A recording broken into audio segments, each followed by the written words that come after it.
Tonight, a homicide investigation is underway after two Arcadia High School teenagers were found dead near a campsite northeast of the valley.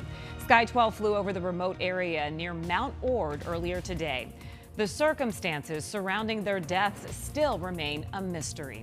Good evening and thanks so much for joining us. For 12 News at 10, I'm Kadiba Devine. I'm Mark Curtis. The bodies of 17-year-old Evan Clark and 18-year-old Pandora Julesrud were found early this morning. Tonight, the entire Arcadia High School community is grieving. 12 News journalist Gabriela Becerra is live in the Arcadia area with what we know about this investigation and how the community is grieving this loss. Well, Mark Rebe, we know very little about this investigation so far. Investigators have not yet shared how these teens were killed, but we did learn that they were 17 and 18-year-old students at Arcadia High School. Their classmates have started a memorial here behind me near Camelback Mountain. Friends, family have been coming by here all day, paying their respects and leaving mementos for these teens who are already deeply missed. A community in mourning. Two bright kids that are gone. It's so sad. It's heartbreaking. After two Arcadia High School students were murdered just days into summer vacation. I just remember him saying to us to have a good summer. I expect to be a senior next year, yeah. 17-year-old Evan Clark, remembered by his friends for his goofy, bright personality. He was always making jokes and he was always so fun to be around. And friends of 18-year-old Pandora Julesrud says she was sweet and loving. She was just a sweet girl. She was a really sweet girl. She had a lot of friends. She was always very polite. In a statement, the Julesrud family tells us Pandora's life was taken far too soon and they have full faith justice will be served. The teens were found dead in a remote area in the early morning hours of last Tuesday. That area near Mount Ord is about an hour and a half northeast of the valley, only reachable by an off-road trail. The Maricopa County Sheriff's Office tells us they're investigating the deaths as a double homicide, but it's unclear at this time how the pair were killed and by whom. The Sheriff's Office only telling us that their focus is on conducting a comprehensive and meticulous investigation to ensure justice for the victims and their loved ones. I can't believe this. Back in the valley, Shock. Like I said, I just feel like it's hitting right now, especially standing in front of his memorial. loved ones tell us Clark and Julesrud were friends and classmates. The Scottsdale Unified School District will be offering resources for students and staff experiencing grief during this difficult time. Those details were sent home in a letter to parents on Thursday morning. He was just a really nice guy. He always had a smile on his face. For the past 24 hours, their friends have sat beside this memorial, waiting for answers about their tragic deaths. And my heart breaks for her family and Evan's family, and it's a parent's worst nightmare. Anyone with information about this investigation is encouraged to contact the Maricopa County Sheriff's Office. You can call 602-876-TIPS. Live in Arcadia, Gabriela Becerra, 12 News. Gabby, thanks. Phoenix police say the two men who were held in connection with a fatal shooting have been released after both claim self-defense. 21-year-old Omega McDaniels died Tuesday morning after being shot near 13th Avenue and Buckeye Road. Police took two men into custody but released them pending further investigation. The case will now go to the Maricopa County Attorney's Office for review. New at 10, residents in a Tucson neighborhood had a win today in Arizona's Court of Appeal after a lawsuit about homelessness. Now, neighbors had sued the city back in 2023 for neglecting homeless camps in the Navajo Wash Park area. They claimed that the park was unusable, citing violence, fires, drugs, and poor sanitation. Initially, a Pima County court ruled that Tucson wasn't liable, but today the appeals court disagreed, holding the city accountable.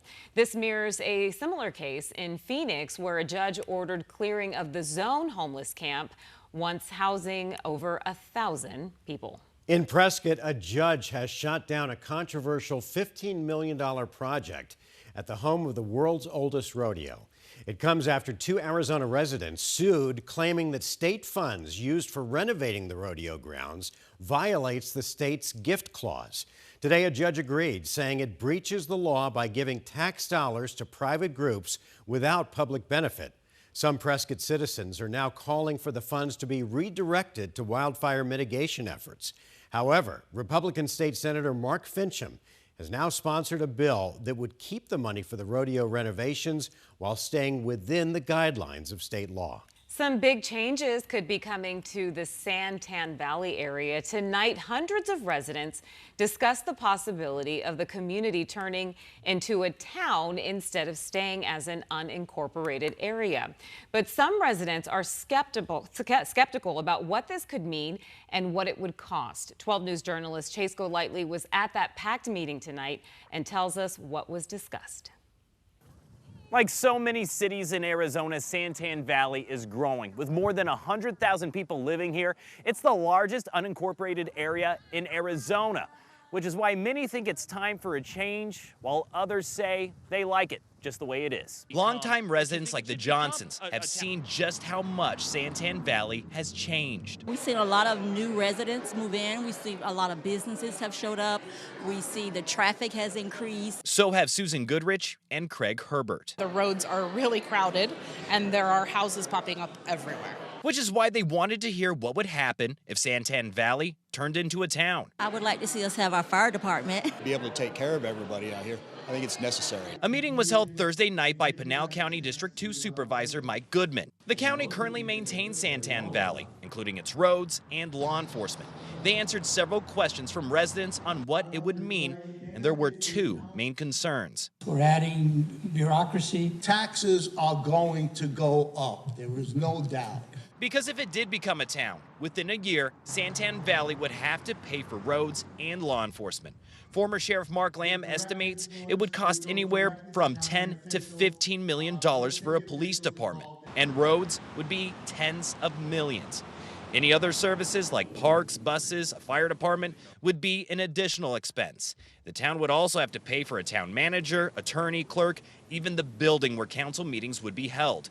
To do that, these officials say a town sales tax would likely have to be implemented. No doubt about it, you are going to have expenses. But they also say for that sales tax and all those additional services and expenses, that will be left up to the voters and the newly elected town council. But it all depends on what the community wants to do and what they're willing to pay for. While it may mean more money out of their pockets, many we spoke with believe the benefits outweigh the costs if it means they decide what happens to their town. We want to make sure that that cost is justified and that the money's going to the right places. So is this change going to happen or not? That will be decided by the voters in a special election held in August.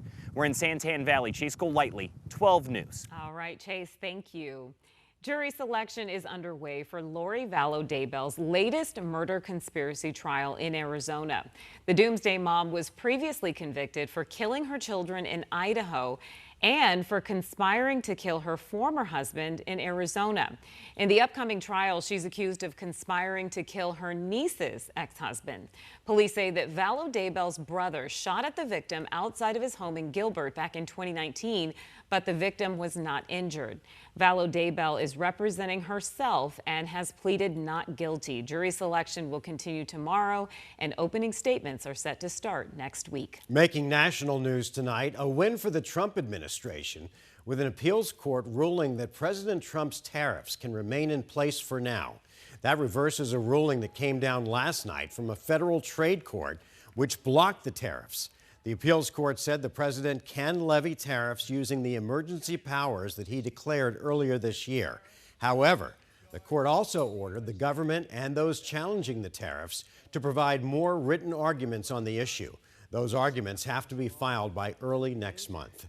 Meanwhile, Arizona Governor Katie Hobbs is pushing back on proposed cuts to Medicaid that are part of the so-called Big Beautiful Bill. The bill passed the House last week and would bring major changes to the federal budget. The legislation was unanimously opposed by Democrats, who are raising concerns about major cuts to Medicaid, as well as tax cuts for the country's wealthiest. The Congressional Budget Office estimates that nearly $700 billion in Medicaid funding would go away, impacting 8.6 million people. At a Medicaid roundtable today, the governor said she's worried about what will happen if the bill becomes law. What passed out of the House is unacceptable. It threatens to strip hundreds of thousands of Arizonans from their health care coverage. It threatens to shut down rural hospitals. They're doing it to pay for tax cuts for people who already are millionaires and billionaires.